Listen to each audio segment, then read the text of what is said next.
تو میں یہ بتا رہا تھا آج کل پیروں کو یہ خود یہ بات ہمارے نبی کے نبی ہونے کی دلیل ہے.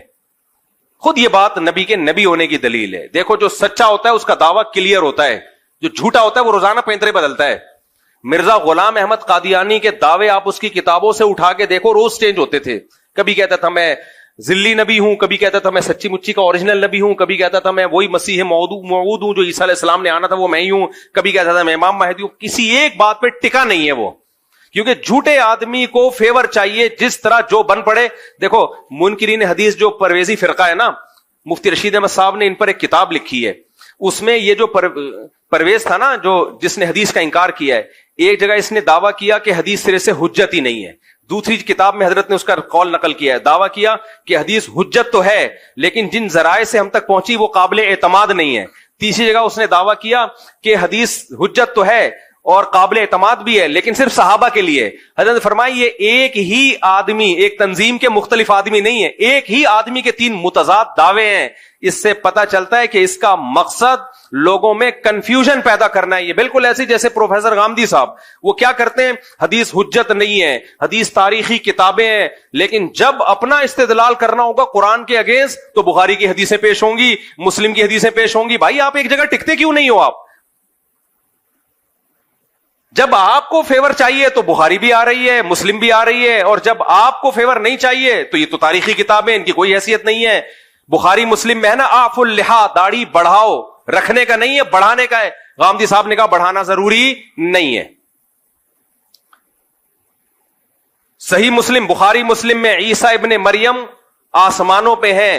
لَيُوشِكَنَّ أَن يَنزِلَ فِيكُمُ ابْنُ مَرْيَمَ حَكَمًا وَعَدْلًا. پورے عربی الفاظ پڑھ کے سنا رہا ہوں میں.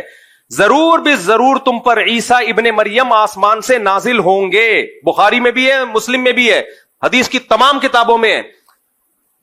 فَيَكْسِرُ الصَّلِيبَ, صلیب کو ختم کر دیں گے. وَيَقْتُلُ الْخِنزِيرَ, دنیا سے خنزیر کا خاتمہ کر دیں گے.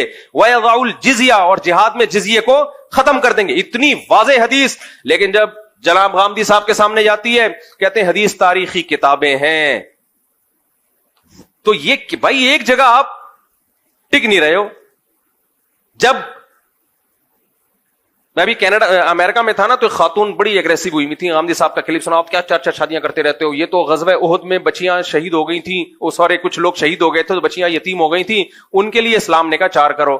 میں نے کہا محترمہ, ان کو تو جواب نہیں دیا, میں نے کہا میں جا کے جواب ریکارڈ کرواؤں گا کہ یہ آپ نے پروفیسر غامدی صاحب کی دلیل سنی ہے. قرآن میں صاف طور پر 4 شادیوں کا تذکرہ ہے.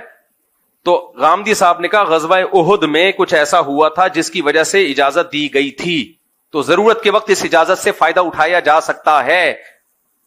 یہ کہاں سے نکالا آپ نے؟ یہ تو بخاری کی حدیث ہے, حضرت عائشہ کہہ رہی ہے نا, اور اس کا مطلب بھی وہ نہیں ہے جو آپ بیان کر رہے ہیں. وہ مطلب کیا ہے وہ ایک الگ بحث ہے, لیکن آپ استدلال قرآن کے خلاف کہاں سے کر رہے ہو؟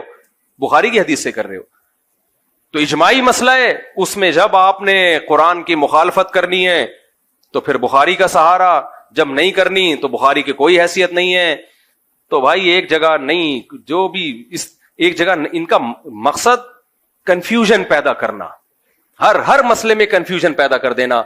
تو ہمارے نبی کریم صلی اللہ علیہ وسلم کی سیرت دیکھو, جو پہلے دن دعویٰ تھا آخری دن بھی وہی. پہلے دن بھی انما انا بشر مثلکم, بشر ہوں, انسان ہوں, میرا کام اللہ کا پیغام تم تک پہنچانا ہے. نہ میں عالم الغیب ہوں, لو کنت عالم الغیب لاستکثرت من الخیر, اگر میرے پاس غیب کا علم ہوتا مجھے کبھی نقصان نہ ہوتا. تم دیکھتے ہو مجھے نقصان بھی ہوتا ہے, اس کا مطلب نہیں ہے میرے پاس غیب کا علم اور مجھے کوئی نقصان نہ ہوتا. اور میں قل سبحان ربی, میرا رب ہر عیب سے پاک ہے. تم جو مجھے کہتے ہو کہ نہریں جاری کر دیں, یہ کر دیں, وہ کر دیں, بھائی میں خدائی کا دعویٰ تھوڑی کر رہا ہوں, میں تو اللہ کا پیغام تم تک پہنچاؤں. اور پیغام بھی کیا ہے؟ حلال و حرام کا علم, اللہ کا پیغام.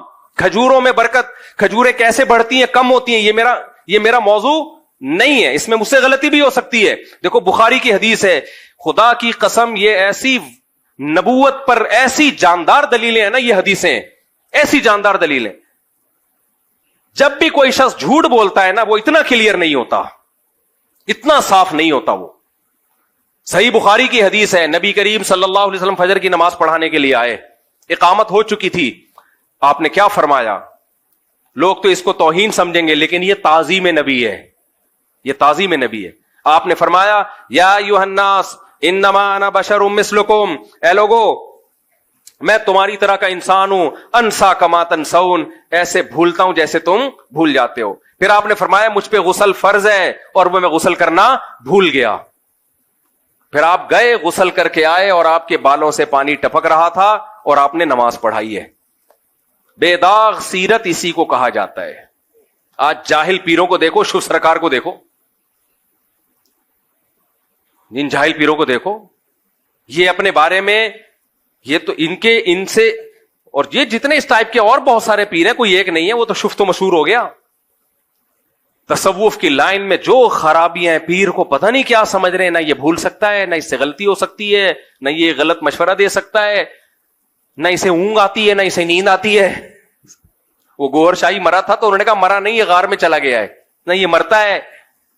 پیغمبر کے بارے میں قرآن کہہ رہا ہے انک میتون وانہم میتون، ہے نبی آپ پر بھی موت آئے گی، ان پر بھی موت واقع ہوگی. کل نفس ذائقۃ الموت، ہر نفس نے موت کا ذائقہ چکھنا ہے. کیسی بے داغ سیرت سید الانبیاء صلی اللہ علیہ وسلم کی، تبھی تو آپ کا دین چلا ہے اور چلتا رہے گا قیامت تک. تو خیر میں یہ عرض کر رہا تھا کہ یہ جو علم ہے نا، کھجوروں میں کیسے برکت ہوتی ہے، اس علم، یہ وہ علم نہیں ہے جس کی بیس پر انسان کو وہ فضیلت ملتی ہے جس پہ وہ فرشتوں پہ مقام لے گیا. ہاں اس کی اپنی الگ سے فضیلت ہے، کیونکہ اگر پتہ ہی نہیں چلے گا پیداوار میں اضافہ کیسے ہو رہا ہے تو ہم سب بھوکے مر جائیں گے. لیکن یہ جو انسان کو، ایک چھوٹی سی مثال دوں نا، میں اکثر واقعہ سناتا ہوں. ایک آدمی، ایک مولانا صاحب تھے، وہ کشتی میں بیٹھے تو انہوں نے ملا سے پوچھا کہ تم نے دین کا علم حاصل کیا؟ انہوں نے کہا نہیں. انہوں نے کہا کمبخت، تو نے آدھی زندگی برباد کر دی اپنی. آگے جب کشتی ڈوبنے لگی تو انہوں نے کہا مولوی صاحب آپ کو تیرنا آتا ہے؟ انہوں نے کہا نہیں. کہا تو پوری برباد کر دی آپ نے. سمجھ لو. تو اس علم کی اہمیت کا انکار نہیں ہے. میڈیکل سائنس کا علم بھی ضروری ہے، کھجوریں کیسے زیادہ پیداوار، زراعت کا علم بھی ضروری ہے. لیکن میرے بھائی جو فضیلت جس بیس پہ ملے گی وہ علم ہے جو پیغمبروں کے پاس ہوتا ہے. اور آج کل وہ علم مارکیٹ سے کیا ہو رہا ہے؟